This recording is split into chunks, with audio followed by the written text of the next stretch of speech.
کبھی سوچا ہے کہ سب سے چھوٹی مدد بھی کسی کی سب سے بڑی مشکل آسان کر سکتی ہے؟ آئیے سنتے ہیں روشنی اور دوستی سے بھری ایک خوبصورت کہانی، بلبل اور جگنو۔ ایک گھنا سبز باغ تھا جس میں ایک بلبل دن بھر خوشی خوشی چہچہاتی رہتی۔ اس کی میٹھی آواز سے سارا باغ مہک اٹھتا۔ بلبل کھیلتی، گاتی اور پھولوں کے درمیان اچھلتی رہتی۔ ایک دن بلبل کھیلتے کھیلتے اتنی مگن ہو گئی کہ اسے وقت گزرنے کا پتہ ہی نہ چلا۔ شام ڈھل گئی اور آہستہ آہستہ رات چھا گئی۔ اندھیرا بڑھ گیا اور بلبل کو راستہ دکھائی دینا بند ہو گیا۔ وہ خوف زدہ ہو کر بولی، اوہ، میں اپنا گھر بھول گئی ہوں۔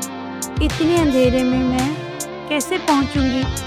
اسی وقت ایک جگنو اپنی ننھی سی روشنی کے ساتھ اس کے پاس آیا۔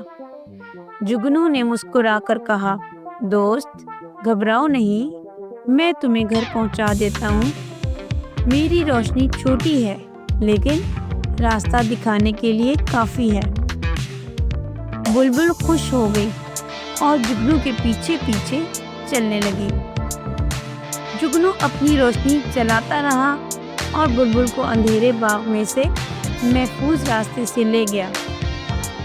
آخر کار بلبل اپنے گھر پہنچ گئی۔ بلبل نے جگنو کا شکریہ ادا کیا اور کہا، آج تم نے مجھے سکھایا ہے کہ چاہے مدد چھوٹی ہی کیوں نہ ہو، مشکل وقت میں وہ سب سے بڑی روشنی بن جاتی ہے۔ اس کہانی سے ہمیں یہ سبق ملتا ہے کہ دوستی کا مطلب ہے ایک دوسرے کا سہارا بننا، چاہے ہم چھوٹے ہوں یا بڑے۔ مشکل وقت میں دوسروں کی مدد کرنا سب سے بڑی نیکی ہے۔